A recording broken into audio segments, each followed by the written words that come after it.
Live जागरूक वसईमध्ये आपणा सर्वांचं स्वागत आहे।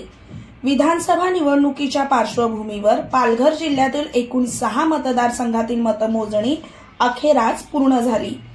या निवडणुकीत 131 बोईसर विधानसभा मतदारसंघातून शिवसेना शिंदे गटाचे तथा महायुतीचे उमेदवार विलास तरे, 132 नालासोपारा विधानसभा मतदारसंघातून भाजपाचे व महायुतीचे उमेदवार राजन नाईक व 133 वसई विधानसभा मतदारसंघाच्या भाजपाच्या तथा महायुतीच्या महिला उमेदवार स्नेहाताई दुबे या विजयी झाल्या आहेत। विजयी उमेदवारांचे समस्त कार्यकर्ते हा आनंद उत्सव जल्लोषात साजरा करीत आहेत। राज्यात एकाच टप्प्यात मतदान पार पडले असून या मतदानाची मतमोजणी आज 23 नोव्हेंबर रोजी शांततेत पार पडली।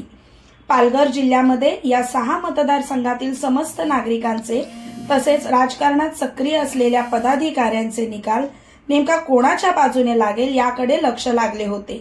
बहुजन विकास आघाडीचे हितेंद्र ठाकूर यांची मागील 35 वर्षापासूनची एकहाती सत्ता होती।